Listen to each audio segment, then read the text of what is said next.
장막입니다.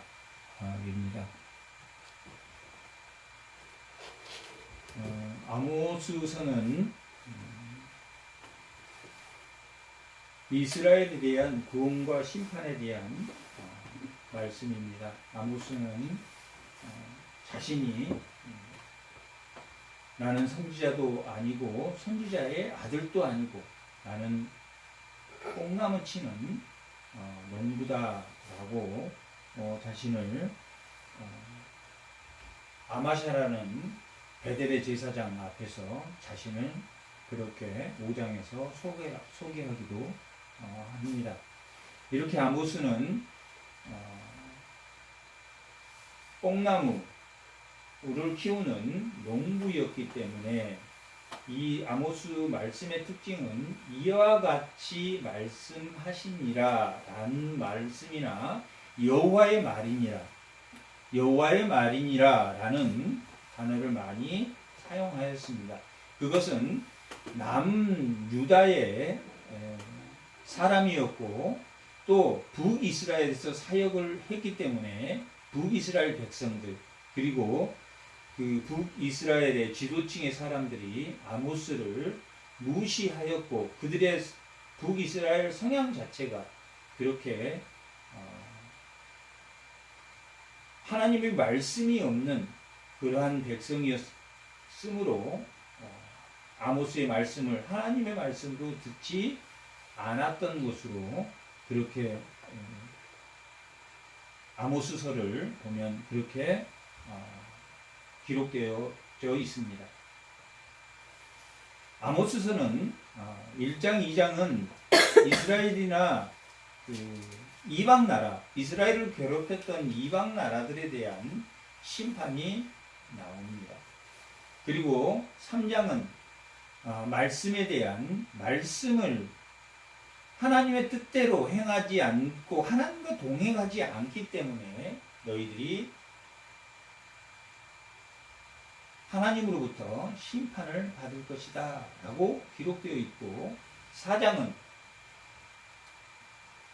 바산의 안소라는 단어를 통해서 부유층의 사람들이 하나님의 말씀, 지도층의 사람들이 하나님의 말씀대로 살지 않음으로 인하여 그들이 심판한다 라고 기록되어 있는 말씀입니다.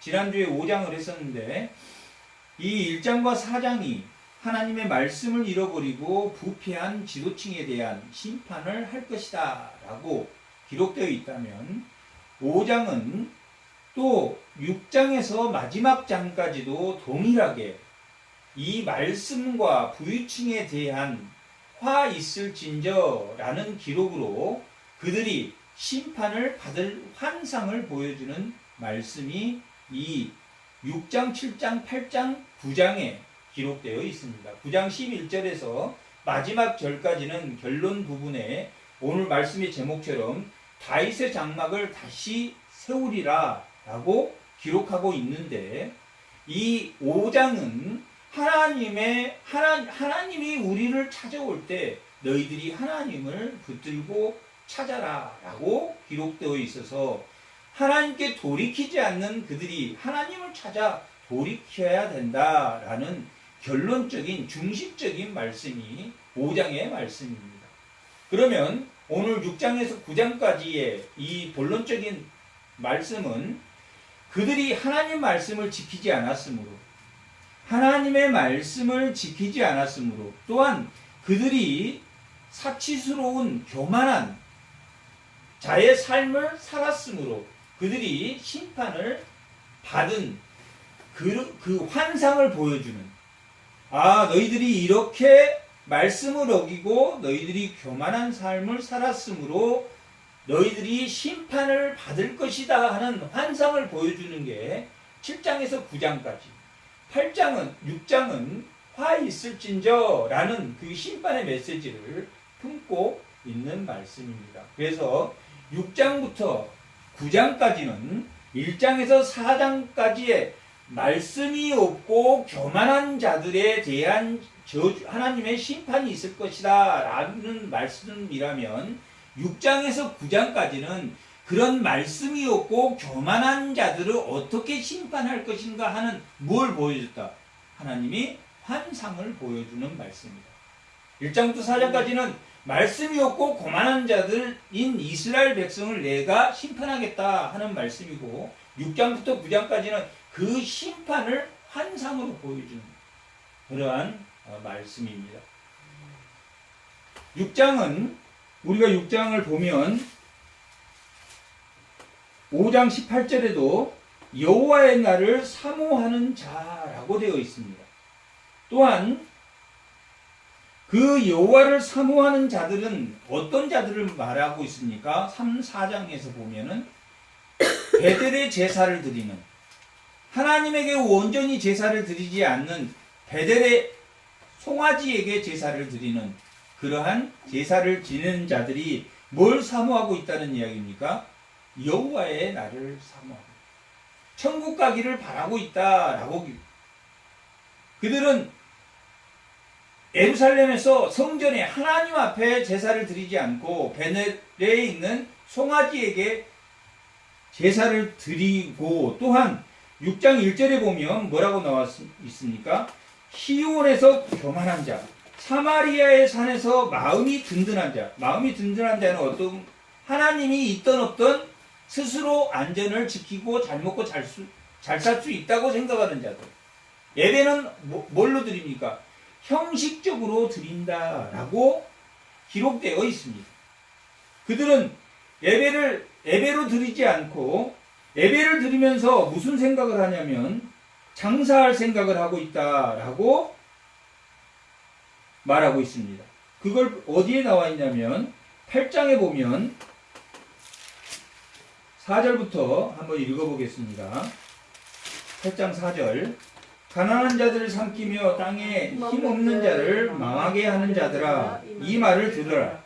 너희가 이르기를 올싹이 언제 지나서 우리가 곡식을 팔며 올싹을 드리러 예배를 갔다가 예배에 집중하는 게 아니라 뭐 할 것을 집중했다는 겁니까?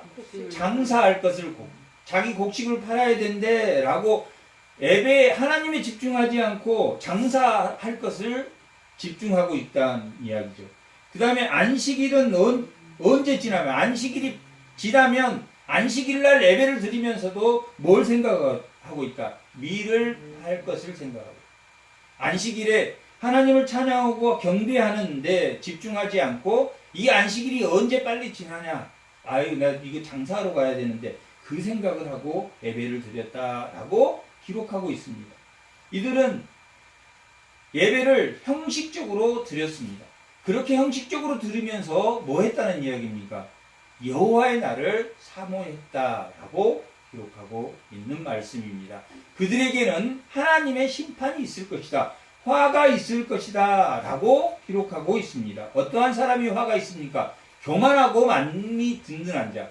4장에서 베델에서 제사 드리면 배부른 그들에게 심판이 있을 것이다 라고 말하고 있는 말씀입니다. 4절에 있는 말씀을 심판할 것이다 하는 말씀으로 6장에서 보여줬다면 7장, 8장은 하나님의 말씀을 어긴 자, 3장에서 하나님의 말씀을 어김으로 하나님의 뜻대로 동행하지 않으므로 내가 너희들을 처벌할 수밖에 없다, 심판할 수밖에 없었다면은 이 7장과 8장은 환상을 통해서 하나님과의 관계가 끊어져서 하나님의 말씀이 없기 때문에 너희들이 이러한 재앙을 받는다. 어떤 재앙을 받습니까? 메뚜기 재앙을 받고 불 재앙을 받고 하나님의 측량줄로 심판하는 심판의 그 메시지를 받을 것이다 라고 하는 말씀이 7장과 8장에 나와 있는 말씀입니다.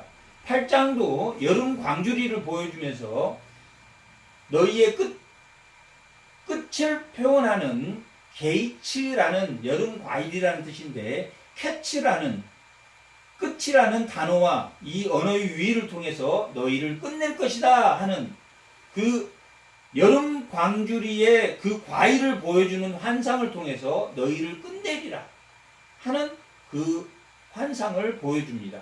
이 7장과 8장에 있는 네 가지의 환상은 다 무엇가 없기 때문에 보여주는 환상입니까?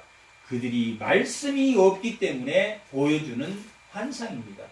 왜 7장에 보면 왜 이 환상들이 말씀이 없는 환상이냐 하는 것을 보여주는 것은 메뚜기의 심판도 불의 심판도 하나님이 달인줄이라는 것은 측량줄인데 이 수평이 맞나 안 맞나 목소리 들고 다는 그 측량줄을 말합니다.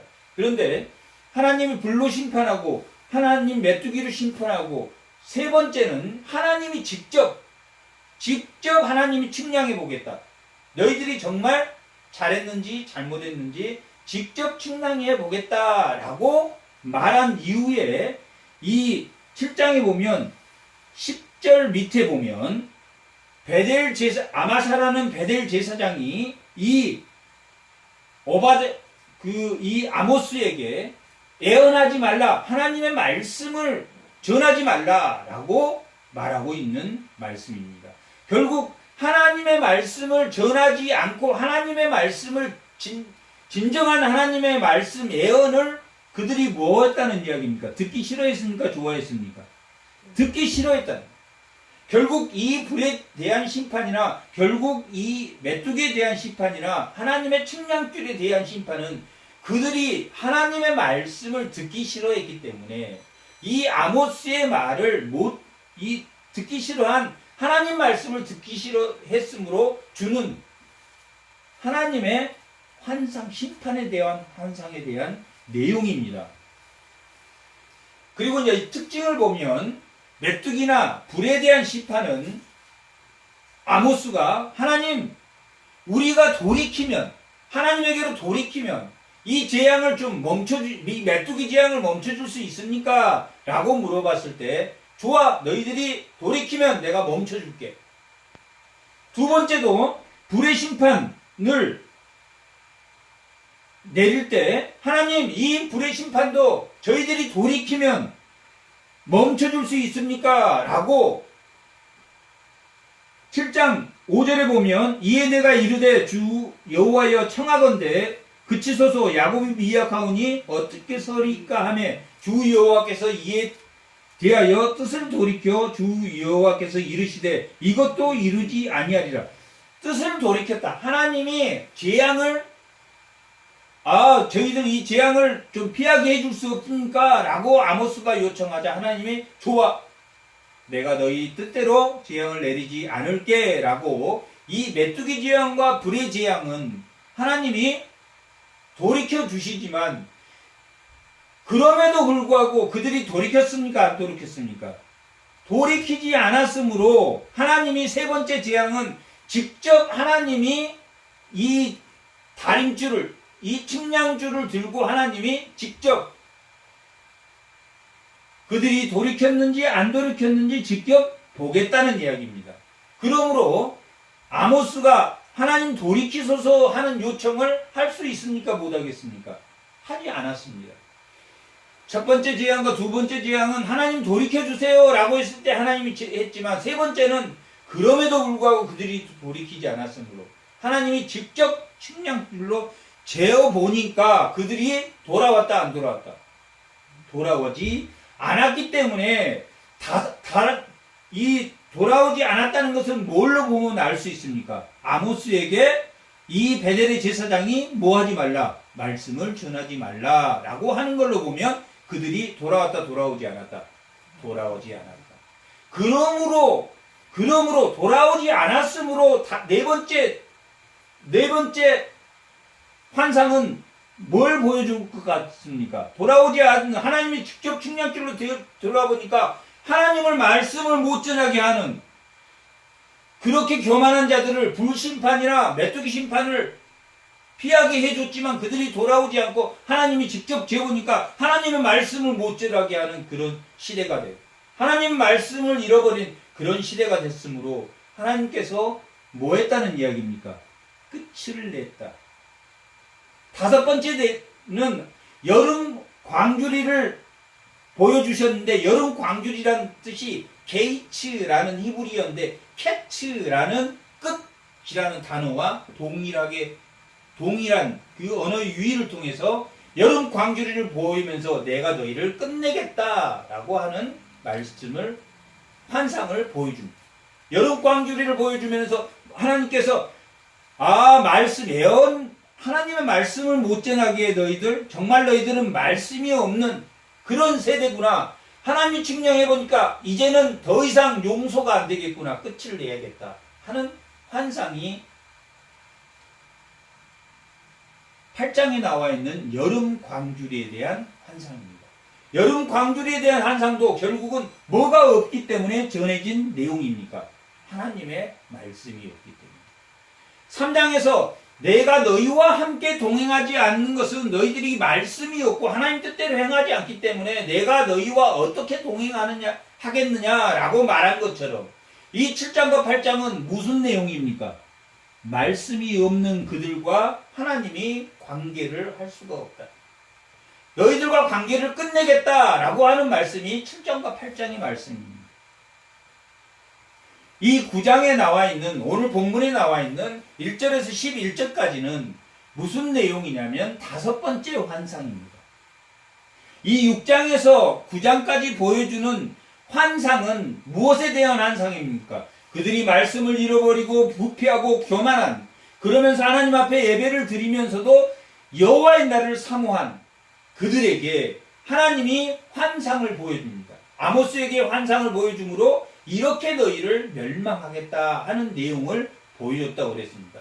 하나님은 말씀을 잃어버린 백성에게 불과 메뚜기와 침량줄과 또한 여름 광주리를 보이면서 하나님이 너희 그 말씀을 잃어버린 너희에게 하나님이 심판하시겠다 하는 내용을 말씀했습니다.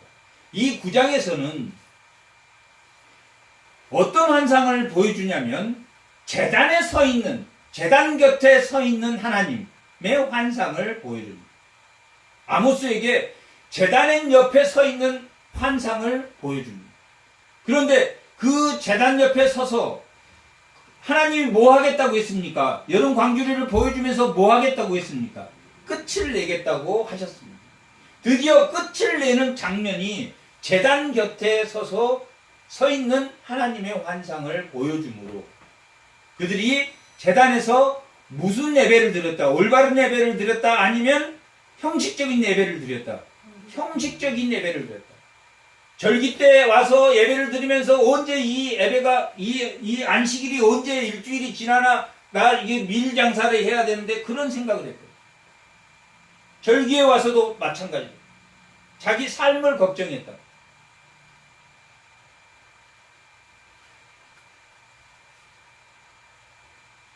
요한복음 6장에 보면 오병이어의 기적이 나옵니다. 마태복음에도 나오고 누가복음에도 나오고 요한복음에도 나옵니다. 요한복음에 있는 그 마태복음 6장에 나와 있는 오병이어를 보면 예수님께서 빌립에게 이렇게 많은 사람 무리가 있는데 어디에서 이 무리를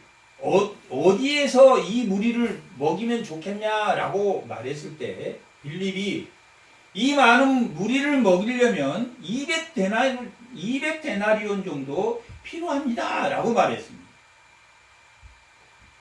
예수님은 분명히 어디서 이들을 먹일 수 있겠느냐라고 물어보았습니다. 장소를 물어보았습니다. 그런데 빌립의 대답은 그 장소를 어디에서 구해야 된다고 했습니까? 세상에 200데나리온을 가져야지만이 이 세상에서 구입할 수 있습니다 라고 대답을 했습니다. 그런데 요한복음 6장 31절 한번 보세요. 요한복음 6장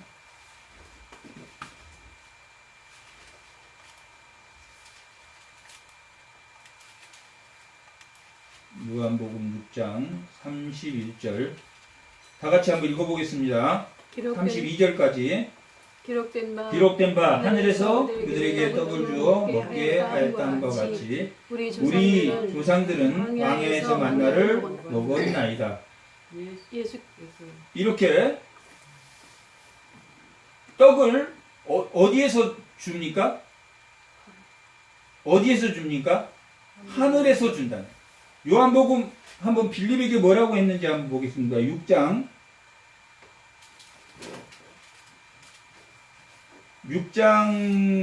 5절부터 한번 읽어보겠습니다. 예수께서 눈을 들어 큰 무리가 자기에게 오는 것을 보시고 빌립에게 이르되 우리가 어디서 떡을 사서 이 사람을 먹이겠느냐, 어디서 사서 먹이겠느냐 했는데, 이렇게 말씀해서 빌립이 이르시되 우리가 어디서 먹겠느냐 하니, 이렇게 말씀하시면 친히 어떻게 하실지를 아시고 빌립을 시험하고자 하십니다. 빌립이 대답하여 각 사람으로 조금씩 받게 할지라도 200데나리온이 떡이 부족하리다. 200데나리온 가지고 2천만 원, 지금으로 말하면 2천만 원 가지고도 남자가 5천 명이었으니까 남녀 다 포함하면 뭐 10,000명 이상, 2만 명 미만을 기준으로 보면 2천만 원 가져도 부족합니다 라고 말. 어디서 그 떡을 구해야 됩니까? 31절에 보면 어디에서 떡을 구해야 됩니까? 하늘에서 구한다는 거예요. 우리 삶의 모든 제공하는 것은 다 어디에서 제공하는 겁니까? 하늘에서 제공하는데, 지금 이 아모스서에 보면 하늘에서 제공하는 모든 삶의 물질들을 자신들의, 이 빌립처럼 절기 때, 안식일에 뭘 하고 있다는 거야. 나 이렇게 해서 부자가 되고, 이렇게 해서 자기가 모든 것을 구입해서 자기가 사는 것처럼 생각했다는 거야. 어디서 구합니까? 하늘에서 구한다는 거야. 요한복음 2장에서 이 결혼식장에 포도주가 떨어진 다음에 그 돌 항아리에 5개 다시 포도주가 탔는데, 이 포도주가 어디서 났느냐? 어디서 났습니까? 어디서 났습니까? 하늘에서 났단 말이에요. 이 유대인들은 정결의식을 뭘로 합니까? 물로 한단 말이에요. 물로 정결의식을 하는데, 그 돌 항아리에 물을 담아서 그 예식장에 온 사람들이 다 결혼 예식에 온 사람이 물로 정결의식을 했는데 물이 떨어졌어. 그런데 포도주로, 예수의 피로 정결의식을 해야 되기 때문에 더 나은 포도주가 거기에 담긴 것처럼, 이게 어디서 왔습니까? 그 포도주가 하늘에서 왔다. 3장 니고데모에서도 3장 8절에 보면 이 바람이 부는데 이 어디에서 오는지 모르겠다. 그러나 바람이 부는 것처럼 너희도 성령으로 거듭나야 된다 라고 말씀하고 있습니다. 어디에서 성령이 옵니까? 하늘에서 온단 말이에요. 생명의 떡이 어디서 옵니까? 하늘에서 온단 말이에요. 그런데 이 아모스서도 마찬가지로 어디에서 오는 줄 알았습니까? 자기 삶에서 떡이 오는 걸로 생각했던 시대입니다. 뭐 했기 때문입니까? 아모스 시대에 뭐 했기 때문에? 그들이 부유하게 살았기 때문에. 잘 먹고 잘 살았기 때문에 가난한 사람이 죽어나든 가난한 이웃이 고통을 받던 상관없이 부자는 뭘 먹고 살 것이 충분해. 자기 안전을 충분히 지킬 수 있대. 자신 스스로가 든든했다라고 6장에서 기록한 것처럼. 그리고 여호와의 날을 기다리는, 사모하는, 참된 예배는 뒷전이지만 여호와의 날을, 천국을 사모하는, 이 떡이 하늘에서 준 떡이라는 것을 알지 못한 그들이 송아지에 대놓고 예배를 드리면서도 뭘 사모했다? 여호와의 날을 사모했다라고 기록하고 있는 말씀입니다. 그들은 한 사람도 이 베델 제단에 서 있는 마지막 5번째는 베델 제산, 잘못 드려지는 예배, 하늘에서 준 떡이 아닌 송아지가 준 떡이라고 생각하는 그들 제단 곁에 서서 하나님이 끝을 보겠다라고 사랑해서 여름 광주리를 보여준 것처럼 끝을 드디어 보여주는 장면이 나옵니다. 뭘 무너뜨려 버립니까? 성전의 기둥머리와 성전의 문지방 위에와 아래를 부숴버림으로 인해서 다 너희들이 거기에 너희 머리가 맞아서 다 죽을 것이다 라고 기록한 말씀이 9장 1절의 말씀입니다. 기둥머리를 쳐서 문지방을 움직이게 하여 그것으로 부서져서 너희 무리의 머리에 떨어지게 하리라. 그리고 거기에 피해서 남는 자가 있다 할지라도 그 중에 한 사람도 도망가지 못하고 한 사람도 피하지 못하리라. 다 칼에 죽으리라. 다 심판을 받으리라. 라고 말하고 있습니다. 어떤 사람입니까? 하늘에서 준 떡이라고 알지 못하는 자. 하늘에서 준 떡이라고 어떻게 언제 제자들이 다 깨달아 알았습니까? 예수님이 부활하시고 디베라 바닷가에 나타나서 부활의 생명을 보고 찾아왔을 때 그들이 모두 순교할 수 있는 하나님의 말씀에 죽음까지도 두려워하지 않는 순교의 마음을 가졌던 그것이 바로 오늘 제단을 헐어버리는, 어떤 제단을 헐어버립니까?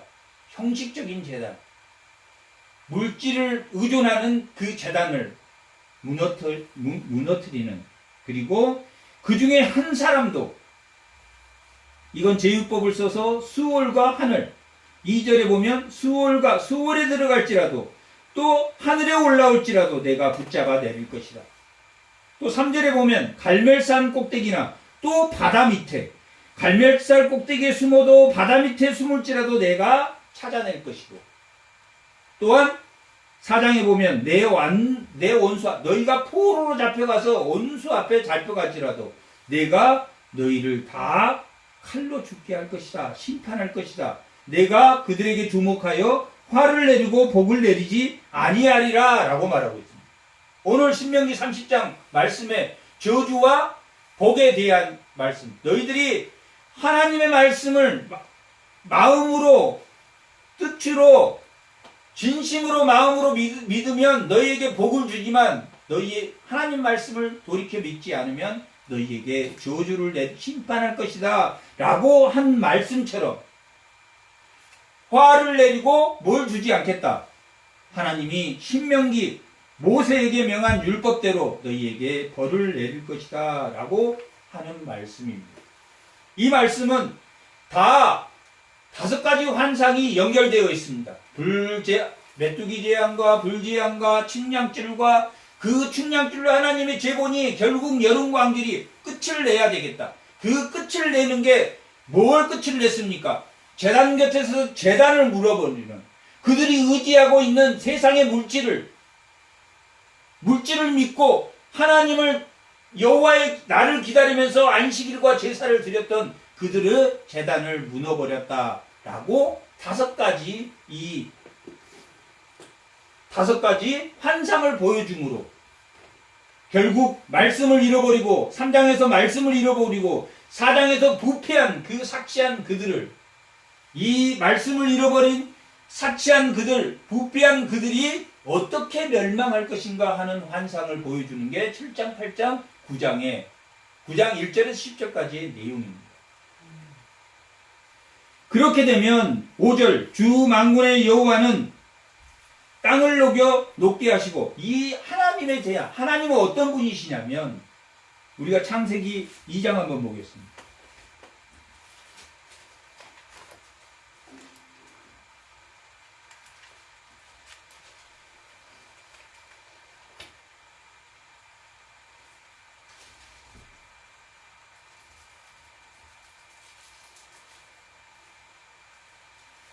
(2장) 4절 한번 읽어보겠습니다. 이것이 천지창조 때에 하늘과 땅이 내력이니 여호와 하나님이 땅과 하늘을 만드신 날에 여호와 하나님이 땅에 비를 내리시지 아니하셨고 땅에 갈 사람도 없었으므로, 여기서 이 2장 4절에 나오는 여호와라는 이 여호와는 1장에는 여호와란 단어가 기록되어 있지 않습니까? 않습니다. 1장에는 하나님이란 단어만 기록되어 있습니다. 하나님이 사람을 창조하시고 생육하고 번성하고 충만하고 다스리고 정복하는 복을 이 사람에게 뭐 했습니까? 약속하셨습니다. 하나님이 천지를 창조하고 그 모든 창조물을 누구에게? 사람에게 맡기겠다고 약속하셨습니다. 그러므로 뭐가 붙었습니까? 여호와란 단어가 붙었습니다. 하나님은 창조의 하나님, 하나님은 힘의 하나님, 창조의 하나님, 능력의 하나님을 나타낸다면 여호와는 무슨 뜻이라고 그랬습니까? 약속을 지키는 하나님. 약속이 생겼습니까? 안 생겼습니까? 생겼으니까 2장 4절에서부터는 여호와 하나님, 여호와 하나님, 여호와가 붙어있으면 그 말뜻이 무엇입니까? 생육하고 번성하고 다스리고 충만하고 정복하는 복을 주는 하나님이라는 뜻입니다. 여기 9장 5절에 나와 있는 주 만군의 여호와라는 말은 하나님은 능력이 있을 뿐만 아니라 뭐 하시는 약속을 지키시는 하나님. 어떤 약속을 지켰습니까? 그들이 네피림에 의해서 하나님의 딸들이 결혼함으로 인해서 이 세상이 부패해졌을 때 홍수를 내려서 바다가 넘치게 했습니다. 바다가 넘치게 해서 심판했습니다. 또한 홍해를 건널 때 이스라엘 백성들에게 그 홍해를 가지고 그 홍해를 마르게 하셔서 건너게 해줬다라고 기록하고 있습니다. 강을 넘치게 하고 바다를 마르게 하고 하는 그런 약속의 하나님. 반드시 하나님은 심판한다고 하면 심판하고 반드시 복을 준다고 복을 주는 그 만군의 여호와 하나님이라는 말입니다. 반드시 하나님은 약속을 지킬 건데 그들은 뭐하고 있다? 하나님이 절대 그럴 리 없어. 한번 10절 한번 읽어보겠습니다. 다 같이 9장 10절. 내 백성 중에 말하기를 화가 우리에게 미치지 아니하며 이르지 아니하리라고 하는 모든 죄인은 칼에 죽으리라. 하나님의 약속이 이루어지지 하나님의 말씀 이루어지지 않을 거야. 그냥 우리는 예배만 드리면 돼. 하나님 말씀대로 사는 게 중요한 게 아니라 그냥 예배만 드리면 돼. 형식적인 예배든 어쩌든 예배만 드리면 돼. 형식적인 예배를 왜 드립니까? 형식적인 예배라도 예배를 드리면서 점점 어떻게 하기 위해서 순종해 나가는 하나님 말씀이 이렇구나. 점점 깨달아가는 제자들이 점점 깨달아서 디베라 바닷가에서 예수님을 만나고 찾아오신 예수님, 부활하신 예수님을 만난 위에 그 끝없는 십자가의 사랑을 보고 깨달은 것처럼 우리도 점점 깨달아가기 위해서 형식적인 예배라도 예배에 참석해야 되는 것은 형식적인 예배를 드리기 위해서 그냥 괜찮아요. 예배 그렇게 그래서 형식적인 예배를 드린 게 아니라 점점 제자들처럼 뭐 해가라고? 변해가라고. 뭐가 변해가라고? 작은 자에게 지극히 작은 자에게 경황과 성향이 바뀌는 내가 목마른 자에게 물을 주었는데 물을 준지 모르겠고 아니야 예수님이 내가 목마를 때 나에게 물도 줬고 내가 가난한 자에게 내가 옥에 있을 때 나를 찾아왔고 예수님이 너가 그래서 내가 예수님한테 그런 적 없는데 아니야 너가 지극히 작은 자들에게 한 것이 나에게 한 것이다. 그렇게 경황과 성향이 점점 바뀌어져 가는 것처럼 주 만군의 여호와 여기는 하나님 빠지고 주 만군의 여호와 약속대로 하시는 하나님은 뭐해라? 믿어라. 그 나머지 그 밑에 주 만군의 여호와라는 것을 설명해 주는 말입니다. 거기 거주하는 자가 애통하며 그 땅에 강하게 넘침이 솟아오르며 애굽의 땅이 낫게 하시며 애굽의 강 홍해를 낫게 하시니 또 그 궁전의 하늘에 세우시며 그 궁창의 기초를 땅에 두었으며 하늘과 방 땅아 이 모든 만물을 창조하신 하나님이시다. 바닷물을 불려 지면에 쏟으시니 이건 노아의 홍수를 말합니다. 그 이름은 여호와이시니라. 그 이름은 약속을 지키시는 분이시라. 아멘. 7절 여호와의 말씀이라 이스라엘 자손이 너희는 내가 구수족적 같지 아니하느냐.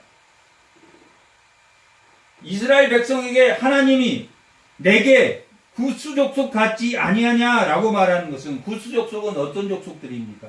함의 족속이랍니다. 함은 이 홍수가 끝난 다음에 뭇에서 아버지가 포도주를 마시고 이제 좀 잘 먹고 잘 살아졌나 봐요. 그래서 노아가 실수를 했을 때 그 허물을 셈과 야벳에게 그 함의 형제들에게 두 형제들에게 아버지의 허물을 전한 사람입니다. 너희가 구스 족속 같지 않느냐라는 것은 너희가 함 족속 같지 않느냐.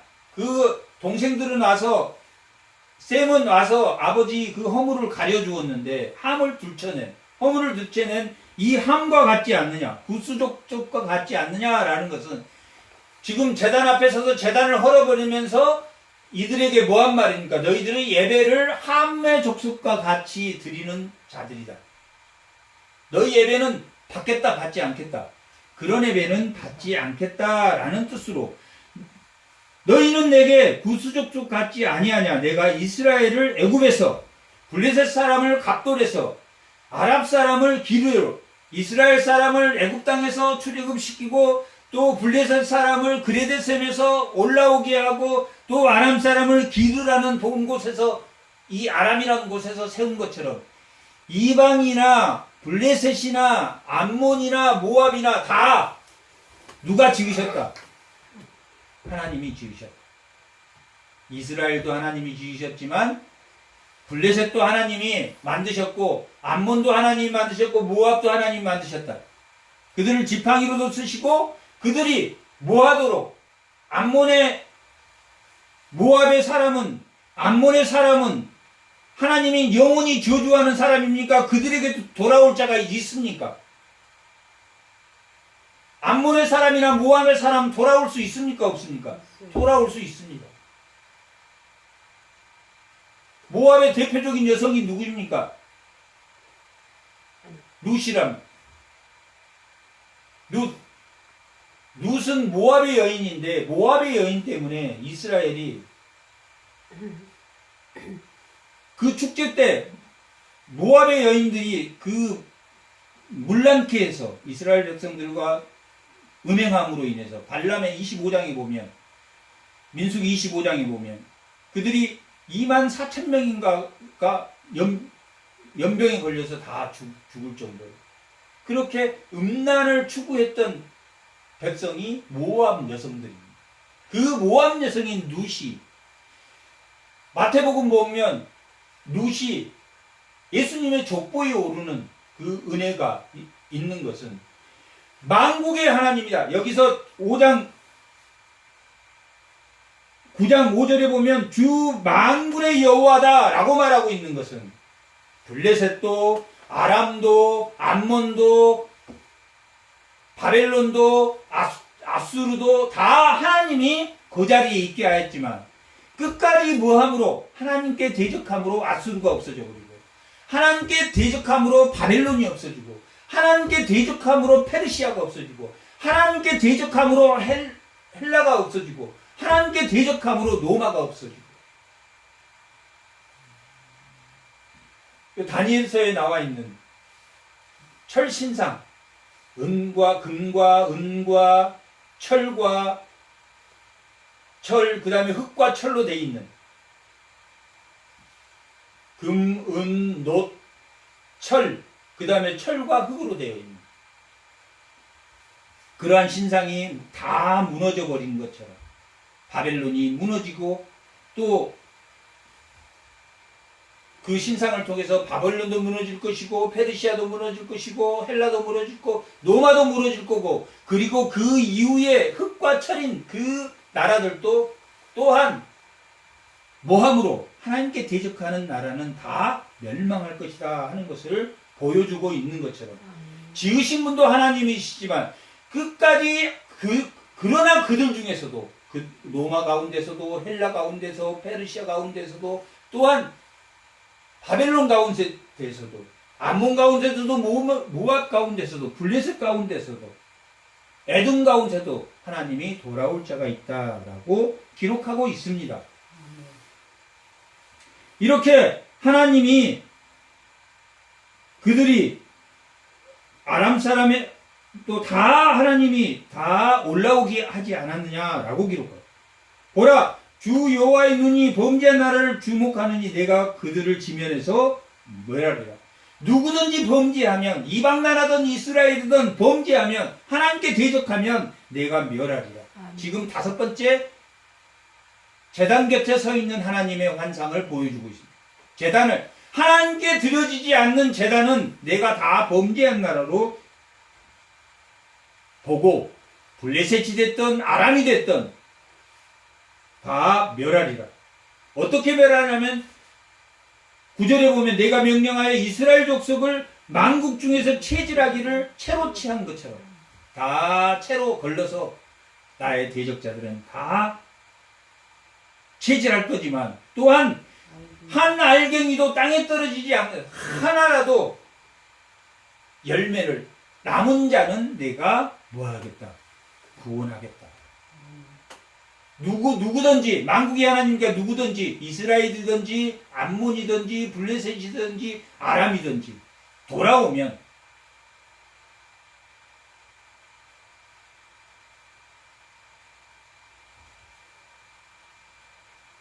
그러나 10절에 보면 이 백성 중에서 말하기를 화가 우리에게 미치지 아니할 것이다. 그렇게 했다는 이스라엘 백성.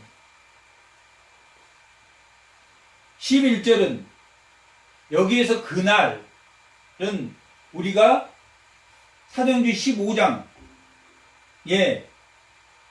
17절부터 기록된 바 이 다윗의 장막을 일으키시고 이걸 인용한 말씀이 우리가 사도행전 15장에서 우리가 이 말씀을 인용하고 있는 것을 우리가 말씀을 읽어보았습니다.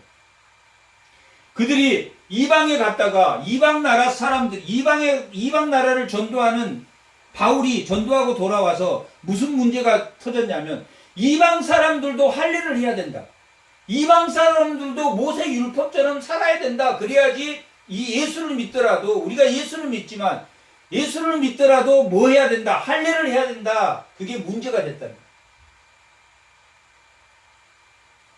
그런데 무얼 들어서, 지금 오늘 이 말씀을 아모스 말씀을 들어서 하나님의 목적이 이스라엘 백성은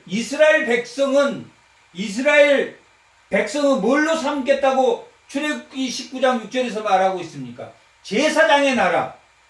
제사장의 나라라는 말은 뭐냐면, 이 이스라엘 사람으로 누구를 만들겠다? 내 자손 예수님을 만들겠다. 유대인으로 예수님을 세우겠다라고 이 출애굽기 19장 6절에서 말씀하고 있는 이스라엘 백성 중에 내 자손을 세우리라 한 예수님이 이스라엘 자손에서 나온 얼마나 큰 영광입니까? 그렇지, 이방 사람은 구원하지 않겠다. 그렇게 이스라엘 백성만 구원하는, 이스라엘에만 하나님이 아니라는 이야기예요. 무슨 하나님이라는 이야기입니까? 만군의 하나님이에요. 열방의 하나님이다. 모든 큰 국가, 모든 나라의 다 하나님이라는. 그런데 이스라엘 백성은 뭐만 지금 외치고 있습니까? 우리 하나님, 자기들 이스라엘에만 하나님이라는 거예요. 이 아모스서를 보면은 기록된 바, 사도행전에서 기록된 바 만군의 하나님이라고 그랬다.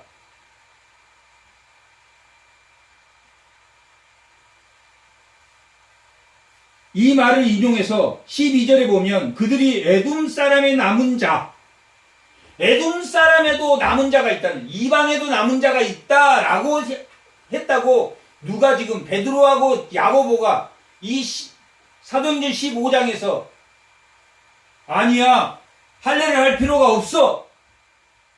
이 아모스서에 보면 에돔의 하나님이라고 그랬어. 에돔에도 남는 자가 있다고 말하고 있어. 그리고 내 이름으로 일컫는 만국의 기업으로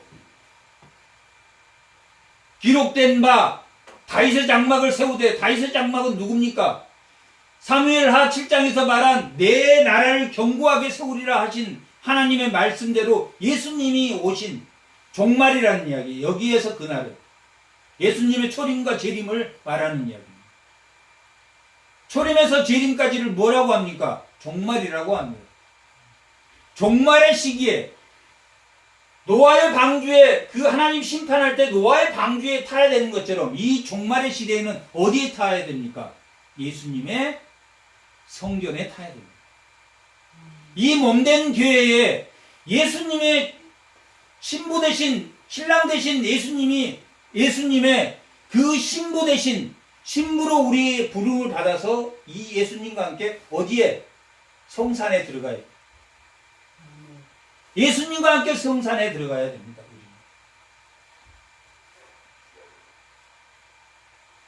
그런데 이 말씀을 들어서 11절과 12절의 말씀을 들어서 하나님은 이스라엘의 하나님뿐만 아니라 또 누구의 하나님입니까?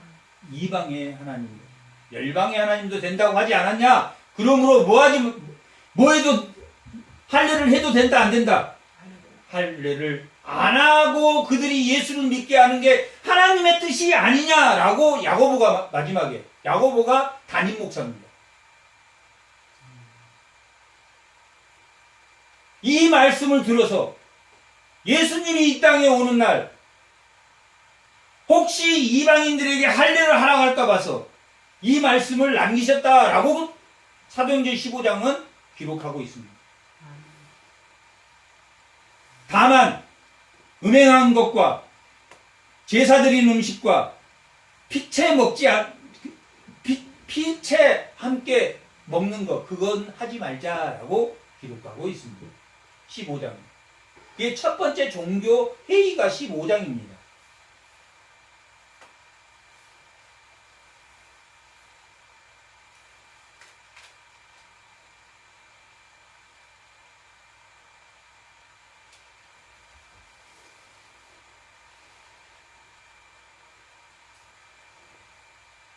(16절) 여호와의 말씀이니라 보라 날이 이를지라 그때에 파종하는 자가 곡식하는 자의 뒤를 이었다. 이 씨를 뿌리고 나면 바로 추수를 하는데 씨를 뿌리고 나자마자 즉시 뒤를 이어서 곡식을 추수해. 또 씨를 뿌리고 바로 추수하고 또 씨를 뿌리고 바로 추수하고 예수님이 오는 때는 예수님 안에 은혜와 평강을 누리는 뭐가 있다? 풍성한 뭐가 있다는 이야기입니다. 은혜가 있다. 씨를 뿌리고 바로 곡식을 얻고 씨를 뿌리고 바로 곡식을 얻는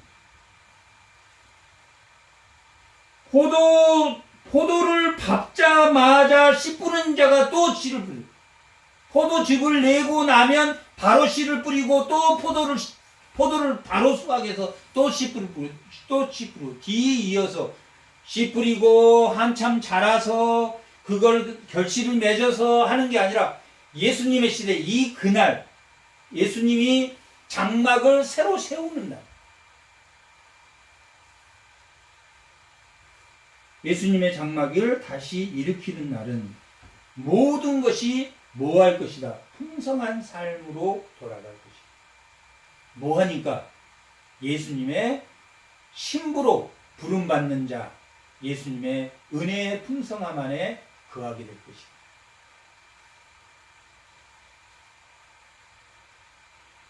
산들은 다 단 포도주를 흘리며 작은 산들은 녹으리라. 포도즙으로 다 녹아내릴 것이다. 내가 내 백성 이스라엘이 사로잡힌 것을 돌이키리니 이스라엘 백성들도 하나님을 믿는 자들은 다 돌아올 것이다. 그들이 황폐한 성읍을 건축하며 그들이 포로에서 돌아와서 다시 황폐한 성읍을 건축하는 것처럼 예수 성전 안에서 그 신랑과 함께 성산 시온의 성산의 회복을 맛보게 되는 날을 보게 될 것이다. 포도원을 가꾸고 포도주를 마시며 관원들을 만들고 과원들을 만들고 그 열매를 먹으리라. 예수를 통해서 삶의 풍성함을 누리고 삶의 풍성함은 어디에서 누립니까? 예수를 믿음으로 평강을 누림으로 누려지는 풍성한 삶을 의미합니다.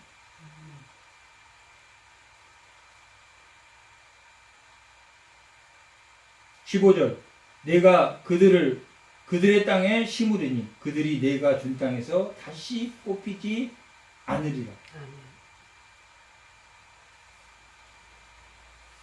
이 말은 뭔 말입니까? 에덴의 회복, 새하늘의 새 땅의 회복. 예수님이 이 땅에 오심으로